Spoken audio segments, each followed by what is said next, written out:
విగ్రహారాధన అంటే ఏంటి?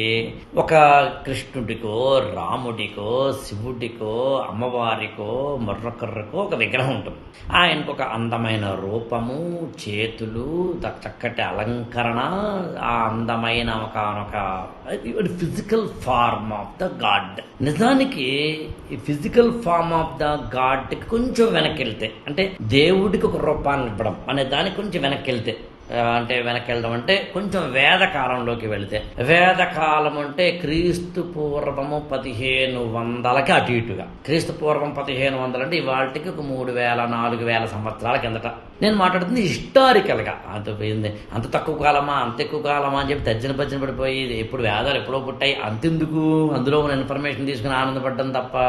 అలాంటి వేదాలలో మనం ఏదైనా సూర్యుడి గురించి కానీ, చంద్రుడి గురించి కానీ, అగ్ని గురించి కానీ ఉంటే అక్కడ రూపం లేదు. దేర్ వాజ్ నో, అంటే విష్ణుమూర్తి, ఆయనకి బ్రహ్మ 4 తలకాయ 5 ఏమి లేవు.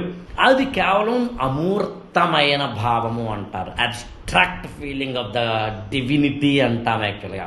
ఆ తర్వాత కాలాల్లో కాస్త అటు ఇటుగా క్రీస్తు శకం ప్రాంతాల్లోకి ఎంటర్ అవుతున్నప్పుడు, గుప్తుల కాలంలో అక్కడ మనకంటే ఒక 2000 సంవత్సరాల కిందట ఒక టెంపుల్ ఫార్మేషన్, ఐడల్ ఫార్మేషన్ వచ్చింది. దానికన్నా ముందు, అంటే వేదకాలం అన్నాను, దానికన్నా ముందు పశుపతినాథుడు లాంటివి ఏదో 1-2 ఉన్నా, ఒక చిన్న బొమ్మ ఉండి ఈ పక్కనేమో 2 లేడి పిల్లలు, ఆ పక్కనేమో ఏనుగు, ఈ పక్కన సింహం, పులి లాంటివి ఉన్నా ఒక ఐడల్ ఫార్మేషన్ పూర్తి కాలేదు. దానికన్నా ముందు గాలిని, చందమామని, సూర్యుడిని, నీరుని, నిప్పుని పూజించడం అని స్టార్ట్ చేశాడు. ఆ పూజించడం వెనకాల ఏముంది అంటే కృతజ్ఞత ఉంది యాక్చువల్గా. అంటే ఒక రూపం లేని దానిని పూజించాలంటే మనం కొంచెం క్లారిటీ మిస్ అవుతాం. ఆ క్లారిటీ మిస్ అవ్వడం అనేది సింప్లిఫై చేసి చెప్తాను మీకు. మీ ఇంటికి ఎవరో వచ్చారు, బాగా కావాల్సిన వాళ్ళు. మీరంటే ప్రేమండి, గౌరవం అండి అన్నారు. ఈ ప్రేమ గౌరవం అనేవి అబ్స్ట్రాక్ట్ పదాలు, తూకం వేయలేం. మీరంటే ప్రేమ గౌరవం అనే దానికన్నా రండి కూర్చోండి అని చెప్పి వెంటనే కుర్చీ వేసి వాళ్ళు కూర్చునే ముందు దులిపి, వాళ్ళకేమో ఏదైనా కాఫీ టీలు ఇచ్చి, వెళ్ళేటప్పుడేమో షాలువా కప్పితే నా ప్రేమను గౌరవాన్ని ఫిజికల్ ఫార్మ్లో చూపించడం జరుగుతుంది.